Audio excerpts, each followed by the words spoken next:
Hello everybody. I had a video request about a kind of updated version of creating a fetch or a servitor or a thought form. Now there have been a lot of really good videos in this, one in particular from Kellyanne Maddox. She really explained it well.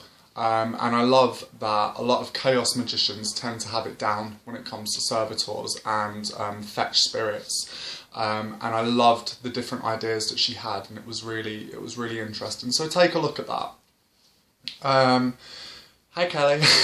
So basically, making a servitor, an updated version, it probably won't change actually from my last video, but here goes. So I created a fetch for Thailand and I named her Arya. And it was basically, look, just make sure we come back alive, you know, make sure we come back in one piece, protect us. And we, you know, all I'd done really a couple of times was scrape my foot, but the idea was just make sure we don't die, because, you know, Thailand, terrifying things. So anyway, I worked with her, and to create her, I put into consideration the idea of the space and the idea of the place in which I would be. And working a lot with the spirits of the land, I think it would be a stupid thing if I just went purely British traditional witchcraft on it, when I could be going a myriad of different aspects of Thai magic and Thai spiritual practice. And so I tried to incorporate that into her. I created her because the way I created her was very particular, because I didn't want it to be too obvious. So what I done was I got a stick, like a wood carving, and I cut the stick, and I basically created a face for her, colours that would represent her, that would give her life. And it's quite interesting because don't just pick any old branch. I think when you're working a fetch spirit and you're going to use a branch to house a spirit, and you don't have to use a branch to house a spirit, it can be beds with cotton wool in them, fed with blood, that's really traditional. It can be skulls, they can be housed in anything, rocks.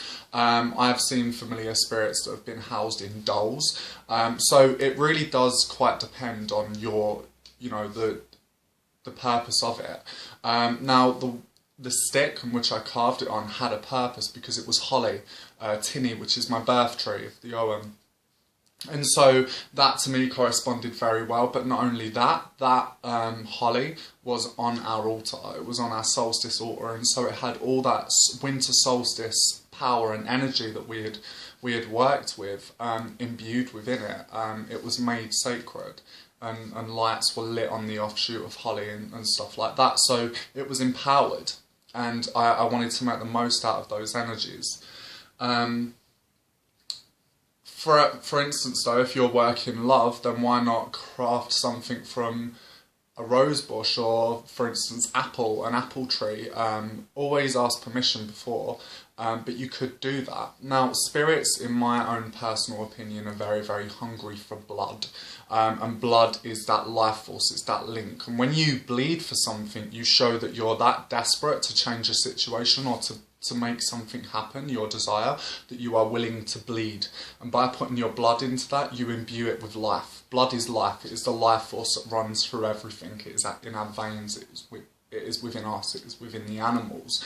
And so you really imbue it with that life force. And so that's what I've done. I fed blood to the spirit, and one of my own personal opinions, but I think one of the reasons why many spirits like offerings of blood is because it is life force, because it is literally life force and power given to them. If you feed a spirit with blood, you work with that spirit, it becomes powerful because it becomes part of your will. You essentially bind with that spirit, you become as one. And that's a really good way to look at it. Well, that's my own personal opinion, maybe I'm being a little bit biased here, but I had the name of the spirit, and I created the name of the spirit, which I based it off of a meaning that meant guardian spirit in Thai, and kind of jumbled that word up to fit me so that it would retain to me, because it's important to create a spirit that you retain to, the name that actually resonates with you, that you know the name, and that's really, really important. Now, what I done is I actually named her, and we went mopeding, and I was on the moped and I was like, please, Arya, protect us, protect us, protect us. And I was behind Josh on one of the mopeds because we didn't have a driving licence. We've never drove before, but it was kind of the only way to get around was to drive. If you didn't drive a moped, you weren't seeing much. And we wanted to explore. And so as I'm driving, I'm looking at the back of Josh's moped helmet that he was wearing, and it said Arya in capitals. And it turns out the name of the company, Arya Services, on it. So that to me was a really good synchronicity. When you create a spirit, you'll know that they are there. You'll occasionally hear bangs, you'll have weird dreams, things will literally go bump in the night. But it is ultimately made up of you, it is made up of your will. You can call certain deities and gods that you work with and other spirits to aid you in that. So for instance, you could have a servitor that could really fit a specific purpose. So if you make a servitor in the name of Venus, in the hour of Venus, on the day of Venus, you really empower it with that energy of Venus, and so you could work with that for love or beauty or anything like that. So it's important to correspond your spirit with what you are doing. I wouldn't create a spirit from Blackthorn to cause love, because strafe, or in its own term, but Blackthorn isn't particularly a tree or plant that's been attributed with love over the years. So do your research into things. So basically I formed the vessel, I formed the house, the spirit house of what the creature would be residing in. And then I basically imbued it with energy, chanting the name of the spirit over and over again, Arya, Arya, Arya, Arya, Arya, over and over and over again. And I began to form energy. So what you do is you envision light, power being pushed from you, coming into this ball of energy, this ball of power, and you mould it to how you want it to look. So if it's a protective spirit, maybe you could give it a sword, maybe you could give it a big baton, or anything like that. If it's a spirit of love, perhaps use bow and arrows. They don't have to have weapons, but it's something to consider. Or if you're really simplistic, you could just and you're working perhaps with a controlling spirit, so you could take from folklore and be like, right, Toadbone right to control people and animals. So you could create a toad servitor that you could work with within your practice. And so what I'd done was I formed her image, what I wanted her to look like, and I imbued the image of the spirit, I imbued this energy of this spirit into this vessel, into this figure that I had made. And once that was done, you need to be specific. You can't just go, oh, do this, do that. You need to state, you are created for the purpose of, you will only do blah, blah, blah. You need to be specific, because homemade servitors can go nasty and can go wrong. And I've seen it happen, draining the life force off of other people once they've created their task. I've always been told to, once a servitor's give the servitor a cut-off date, you will do this by, and a month is meant to be the longest time you keep a servitor in activity for. And then once that month's over, you will destroy it. And you let that spirit know that. You say you are created only for the purpose of causing love. I name you Erosa. You are created only for the purpose of love. Your only task is to cause love between myself and Joe Bluggs, and your cut-off date is the 16th of March.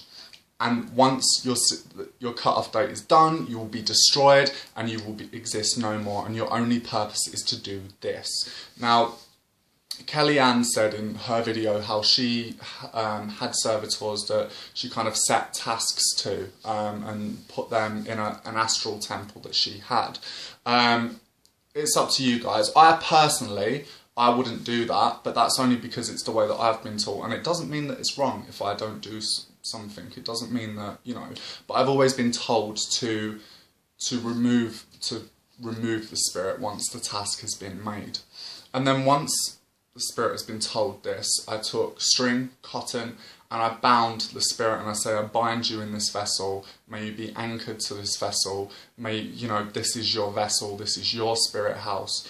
I bind you to it, and I bind you to these tasks. And then once that is done, cut your finger, left hand if you want to go traditional, and you feed it with blood. And you could say, I feed this spirit blood in the old devil's name. I feed this spirit blood in the name of the witch mother.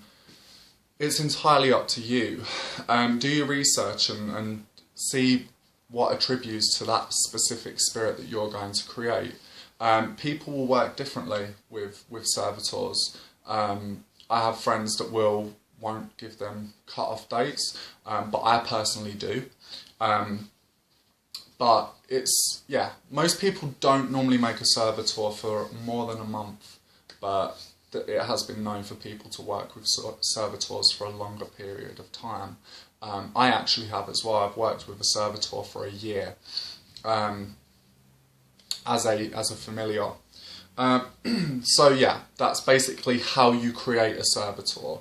It is a part of yourself. It is your sheer will embodied into one spiritual form. That is basically what a servitor is. And feed it regularly with blood. Speak to it. Someone's just sitting there, actually just chatting to the spirit, just talking to the spirit. You bond with the spirits, and I advise that to do.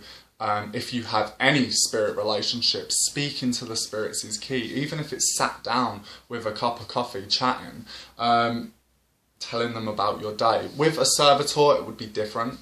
Update them on the situation that's happening and keep reminding them what you want them to do. And feed them food as well. Traditional folk practice, so I'll use butter, cream, milk, eggs, cheese, alcohol, whiskey, anything like that. You can feed your servitor regularly.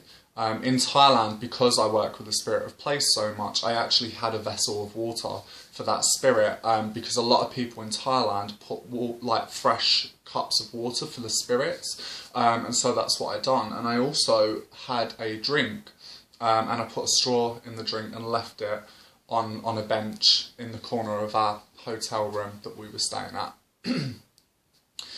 When we got to, hostels, it went a bit different, but the point is, I tried to adapt it to that culture because I wanted it to resonate Thailand and that British traditional witchcraft / Thai spirit belief.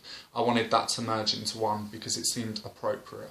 So if you just appropriate the spirit that you're working with right, you can do it. Do before you do all this, lay your compass, state your intentions, and then have your vessel, and then create the spirit, shift it into your hands whilst chanting that spirit's name over and over again, and envisioning light, energy, your will, being formed into a single spiritual entity.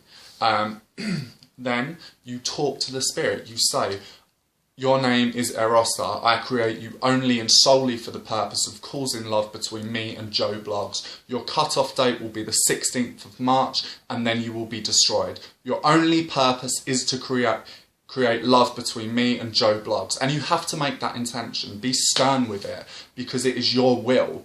And sometimes if you leave your will walking about and it's got nothing else to do,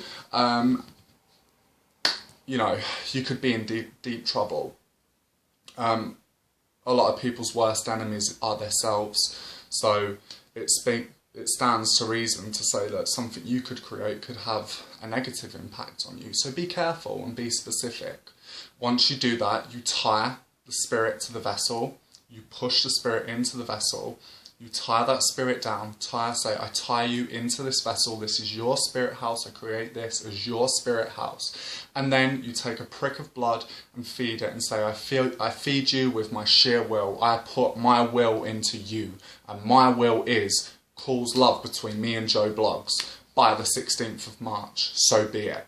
And then you give offerings to the spirit, speak regularly to it, set a small part on your altar, on your workbench or shrine, whatever you have or however you view it, set a small part of that table to that spirit, give it a place on your altar, and a thing I tend to do as well sometimes is I actually light candles and drip a lot of my blood over the candles, and I burn it in the name of the spirit, so that spirit receives that offering and receives that blood, if you want something less messy on the spirit house. So yeah, updated version, but over and out, and peace.